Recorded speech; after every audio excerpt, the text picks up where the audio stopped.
اهلا بيكم. النهارده ان شاء الله هنعمل مع بعض البسكوت بالسمسم، من البسكوتات الحلوه جدا، حلو قوي مع كوبايه شاي بلبن كده على الفطار. كمان هو الوصفه بتاعته سهله والمقادير بتاعته ان شاء الله مظبوطه، اي حد هيجربها هتطلع معاه ناجحه جدا ومظبوطه.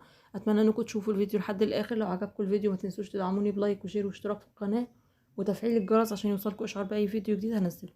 يلا بينا نبتدي ونشوف هنعملها ازاي. اول حاجه نحتاج اربع كوبايات دقيق، كوبايه سكر، 4 معالق كبار من الزبدة أو السمنة، أربع بيضات، معلقتين صغيرين من الفانيليا، معلقتين كبار من البيكنج باودر، رشة ملح، سمسم كده نحطه على الوش. يلا بينا نبتدي نجيب بولة هنحط فيها السكر ونحط فيها السمنة بتاعتنا. يفضل طبعا كل المكونات بتاعتنا تكون بدرجة حرارة الغرفة. هبتدي بقى اضربهم كويس قوي مع بعض. هنا الزبدة بتاعتي عشان ما كانتش سايلة قوي، بس هنخليها تتشرب السكر كويس. انما هي لو سايله شويه هنضربها لحد ما توصل ان هي تبقى زي الكريمه كده. نضربهم مع بعض بالشكل دوت. لازم بس نتاكد ان الزبده والسكر الاتنين امتزجوا مع بعض كويس قوي. هبتدي بقى انزل بالاربع بيضات بتوعنا ومعلقتين صغيرين من الفانيليا. انا هنا مستعمله الفانيليا السايله، طبعا ممكن نستعمل فانيليا بودره عادي.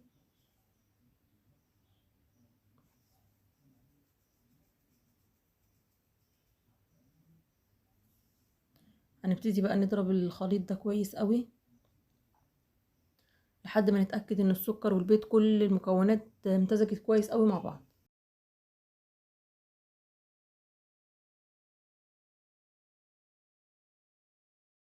ده كده بيكون شكلها. هنجيب بقى البوله بتاعت الدقيق هنحط عليها البيكنج باودر ورشه الملح وهنقلبهم مع بعض كويس بحيث ان هم كلهم يمتزجوا مع بعض.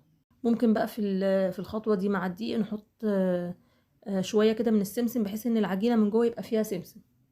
هبتدي بقى انزل الدقيق بتاعنا حبه بحبه، ما نزلش بكل الكميه مره واحده. دلوقتي بقى مش هنستعمل خلاص المضرب، هنبتدي بقى نقلب بالراحه كده الدقيق بحيث ان هو يمتزج مع خليط البيض بتاعنا، البيض والسكر والسمنه.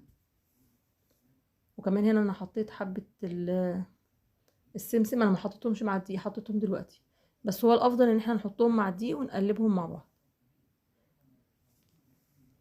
وبعدين نزلت بباقي كميه الدقيق بتاعنا. هنبتدي بقى نقلب كله مع بعض كويس قوي. احنا بس بنعجن بحيث ان كله يمتزج مع بعضه والدقيق بقى بتاعنا يبتدي خلاص يختفي، ما يبقاش كده شايفين الدقيق بالمنظر ده. بصوا هي خلاص هتبتدي تلم معانا. هبتدي بس اعجنها شويه بايدي، بنعجنها بنفس الطريقه دي.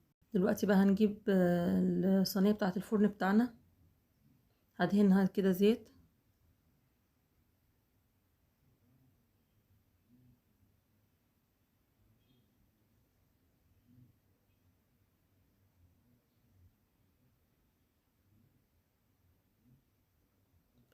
وهحط بقى على ايدي انا كمان شويه زيت عشان ابتدي افرد العجينه بتاعتنا، لان هي ملزقه شويه، فانا لما بحط زيت على ايدي مش هتخليها تلزق على ايدي. هبتدي بقى افردها في الصينيه بالشكل دوت.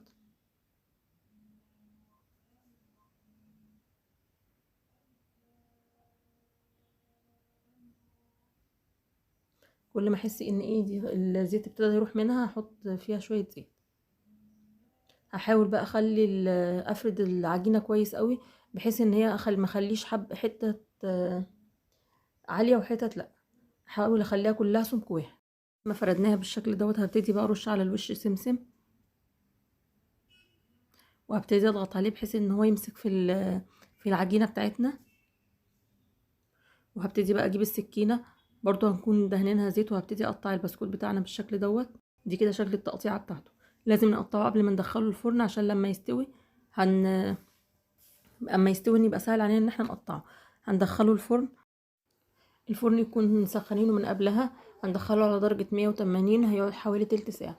هيبقى اول ما نبتدي نلاقيه خلاص هو اخد اللون دوت. هو لما بيخرج من الفرن بيكون لسه طري شويه، الحروف هتلاقوها ناشفه بس هو بيكون لسه طري شويه. هبتدي بقى امشي على التقطيعه اللي احنا كنا مقطعينها. ده كده بيكون شكلها. هبتدي بقى هحطه في الصينيه بقى على جنبه بحيث ان احنا ندخله الفرن تاني بحيث ان هو يتحمص. وبعدين نقوم قلبينه على الناحية التانية وندخله برضو شوية لحد ما نلاقيه ان هو ابتدى خلاص ينشف. يبقى احنا بعد لما نطلعه من الفرن بيكون طري هنقطعه وهنبتدي بقى نحطه على كل جنب شوية بحيث ان هو يتحمص معانا. بنعمله بالشكل دوت وندخله الفرن تاني. نكرر بقى الطريقة ديت لحد ما نخلص كل كمية البسكوت بتاعنا.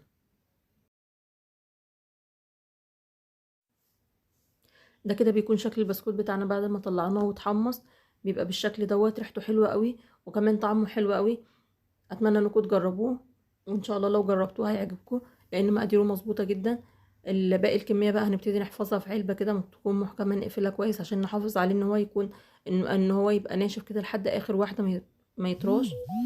الوصفه دي بتكون حلوه جدا كده مع الفطار، مع كوبايه شاي بلبن، حلوه جدا وان شاء الله الاطفال كلها هيحبوها والكبار كمان. اتمنى انكم تجربوها. يا ريت لو عجبتكم الوصفه ما تنسوش تدعموني بلايك وشير واشتراك في القناه وتفعيل الجرس عشان يوصلكم اشعار باي فيديو جديد هنزله. اشوفكم على خير ان شاء الله في فيديو جديد. مع السلامه.